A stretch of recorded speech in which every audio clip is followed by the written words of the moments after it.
जिंदगी बड़ी होनी चाहिए, लंबी नहीं। यह डायलॉग अगर किसी की जिंदगी पर पूरा उतरता है तो वो है फ्रीडम फाइटर भगत सिंह, जिसको बरे सगीर पाको हिंद स्पेशली पाकिस्तान के अंदर मुकम्मल तौर पर भुला दिया गया है। लेकिन आज की इस वीडियो में हम इसी नौजवान फ्रीडम फाइटर की बात करेंगे, तो हमारे साथ कनेक्टेड रहिएगा। जिस तरह बरे सगीर पाको हिंद के लोग इस नौजवान फ्रीडम फाइटर को भूल गए, मुझे यकीन है आप हमें भी भुला देंगे। लेकिन अगर आप हमें नहीं भूलना चाहते तो अभी इस चैनल को सब्सक्राइब करें और बनिए हमारी सिविलाइज्ड आर्मी का हिस्सा। 23 साल की उम्र में आजादी का नारा लगाते हुए फांसी के फंदे पर खुशी खुशी लटकने वाले भगत सिंह, जो खुद तो फांसी पर लटक गए लेकिन जाने से पहले उन्होंने हर एक हिंदुस्तानी के अंदर आजादी की तमन्ना पैदा कर दी। 23 मार्च 1931 ये वो दिन था जब भगत सिंह को फांसी दी जानी थी। लेकिन पूरे हिंदुस्तान में भगत सिंह की फांसी को लेकर लोग एहतजाज कर रहे थे और ब्रिटिशर्स घबराए हुए थे कि कहीं ये लोग हावी ना हो जाएं और फांसी को टालना ना पड़े। इसीलिए भगत सिंह को तारीख से पहले ही फांसी दी जाती है। भगत सिंह खुद तो कुर्बान हो गए, लेकिन अपने पीछे हर हिंदुस्तानी की आंख में आजादी का एक ख्वाब छोड़ गए। भगत सिंह ने एक बार कहा था कि मेरे खून का एक एक कतरा इनकलाब लाएगा, और जो वाकई सच साबित हुआ। एक तरफ भगत सिंह को फांसी होती है तो दूसरी तरफ हिंदुस्तान का हर बूढ़ा और नौजवान अंग्रेजों की जड़ें हिलाने के लिए सड़कों पर निकल आता है। मुल्क में आजादी के नारे गूंजने लगे और भगत सिंह की फांसी के ठीक 16 साल बाद आखिरकार हिंदुस्तान को आजादी मिल जाती है। तो चलें जानते हैं कि आखिर भगत सिंह कौन थे और इन्हें फांसी क्यों दी गई। भगत सिंह 28 सितंबर 1907 को बंगा नामी गांव में पैदा हुए। ये गांव मौजूदा पाकिस्तान में मौजूद है। भगत सिंह एक सिख खानदान में पैदा हुए। भगत सिंह बचपन से ही ब्रिटिशर्स के खिलाफ थे। इसकी एक परफेक्ट एग्जांपल हमें उनके बचपन के एक वाक़े से मालूम होती है। एक दिन भगत सिंह के वालिद खेत में बीज बो रहे थे, जिसको देखकर भगत सिंह ने उनसे पूछा कि आप खेत में क्यों आए हैं। के वालिद ने जवाब दिया कि हम खेत में बीज बोने आते हैं, जिसके बाद हमें ढेर सारा अनाज मिलता है। जिस पर भगत सिंह ने अपने वालिद की बात पर जवाब देते हुए कहा, फिर हम खेत में बंदूकें क्यों नहीं बोते? ऐसा करने से हमारे पास ढेर सारी बंदूकें होंगी और जिनका इस्तेमाल हम अंग्रेज़ों के खिलाफ कर सकते हैं। 1 अगस्त 1920 को गांधी जी ने नॉन कोऑपरेशन मूवमेंट की हमायत कर दी और इस मूवमेंट में हिंदुस्तान की आवाम ने मिलकर खूब अंग्रेज़ों की नींदें ख़राब की और इस मूवमेंट के तहत ब्रिटिश प्रोडक्ट और उनके ऑफिसेस का बाइकाट किया जाने लगा। भगत सिंह भी इस मूवमेंट का हिस्सा बने और अपने दोस्तों को भी साथ इसके बारे में बताया और इन्हें भी इसके बारे में एक्टिव करते रहे। इस मूवमेंट को देखते ही भगत सिंह को ये लगने लगा कि अब हमें आज़ादी जल्द ही मिलने वाली है। लेकिन तभी एक इंसिडेंट होता है कि जो भगत सिंह को तोड़ कर रख देता है। एक दिन नॉन कोऑपरेशन मूवमेंट के कुछ लोग एहतजाज करते हुए पुलिस स्टेशन के करीब पहुंचे, जिस पर पुलिस ने उन पर गोलियां बरसाना शुरू कर दी, जिसको देखकर लोग और आग पकड़ते हैं और उसी पुलिस स्टेशन को आग लगा देते हैं। इस इंसिडेंट को चोरा चोरी इंसिडेंट के नाम से जाना जाता है।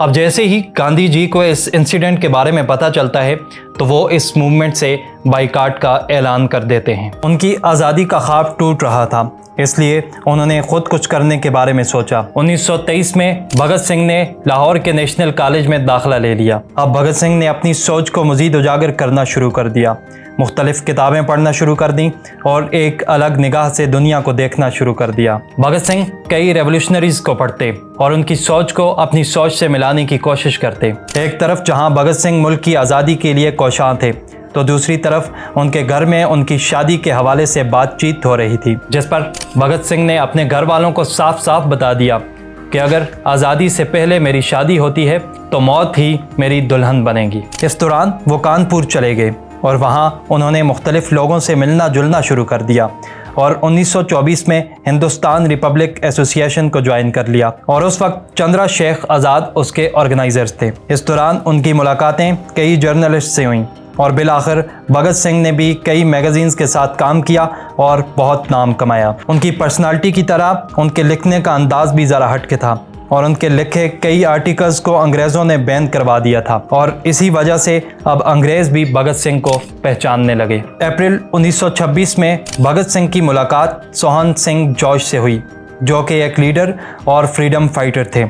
भगत सिंह उनके साथ मिलकर काम करने लगे और कुछ अरसे बाद भगत सिंह को पार्टी का प्रेसिडेंट बना दिया गया। भगत सिंह एक से बढ़कर एक आर्टिकल लिखने लगे जिसको पढ़कर लोगों के अंदर जोश और वलवला पैदा होता, और यही वजह थी कि भगत सिंह अंग्रेजों की आंखों का कांटा बनने लगे। ब्रिटिशर्स कैसे भी करके भगत सिंह को रोकना चाहते थे, लेकिन उन्हें कोई ऐसा सबूत नहीं मिल रहा था जिसकी वजह से वो भगत सिंह को रोक सकते। आखिरकार ब्रिटिशर्स ने अपनी चाल चली और 1927 में भगत सिंह को अरेस्ट कर लिया, लेकिन ब्रिटिशर्स के पास कोई ठोस सबूत नहीं था, जिसकी वजह से उन्होंने भगत सिंह को 60,000 रुपए के जुर्माने के एवज रिहा कर दिया। 1928 में ब्रिटिश गवर्नमेंट के जरिए भारत में एक कमीशन बनाया गया जिसका नाम था साइमन कमीशन, जिसका मकसद था हिंदुस्तान में पॉलिटिकल सिचुएशन पर रिपोर्ट तैयार करना और ब्रिटिश गवर्नमेंट को भेजना, लेकिन उसमें एक भी हिंदुस्तानी मौजूद नहीं था और इसका हेड भी एक ब्रिटिशर जॉन साइमन था।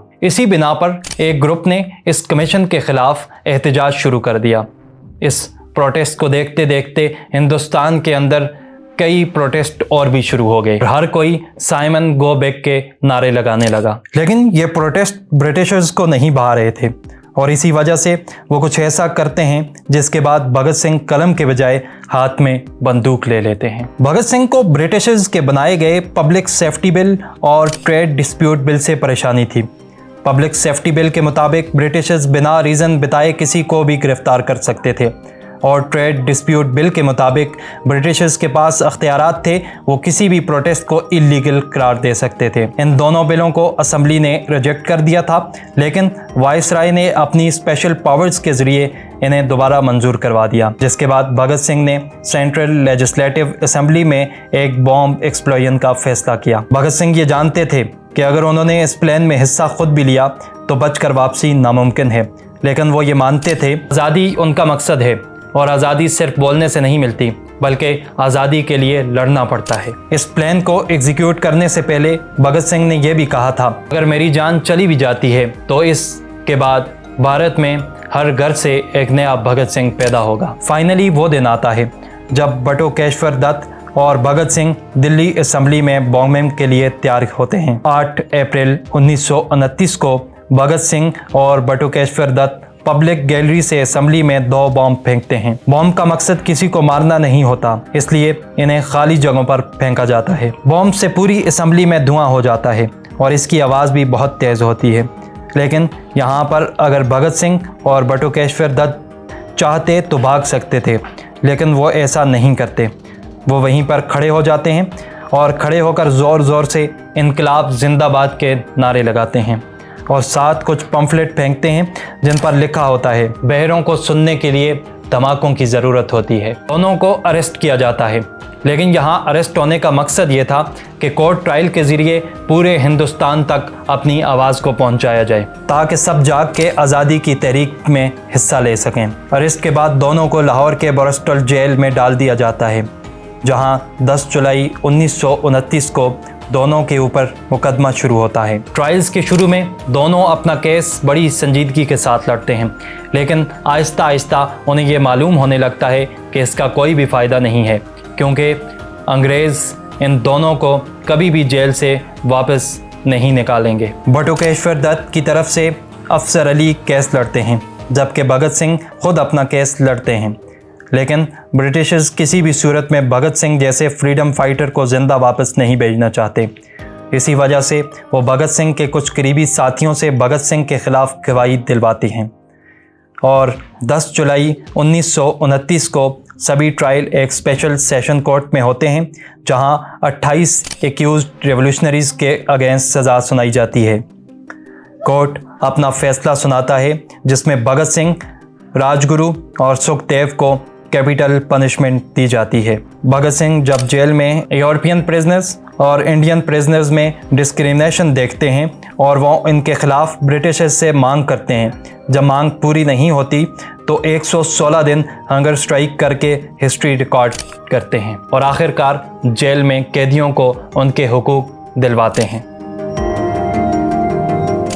फाइनली वो दिन आ जाता है जब भगत सिंह को फांसी दी जाती है। चारों अतराफ से भगत सिंह को बचाने की कोशिशें लगी हुई हैं। 24 मार्च 1931 को भगत सिंह को फांसी देनी थी, लेकिन प्रोटेस्ट की वजह से ब्रिटिशर्स डर जाते हैं और तय की गई तारीख से एक दिन पहले ही भगत सिंह को फांसी देना तय किया जाता है। फांसी देने के लिए जेलर भगत सिंह को लेने आते हैं तो भगत सिंह उनसे कहते हैं, मुझे थोड़ा वक्त दो, मेरी किताब का आखिरी सफ़ा बचा है।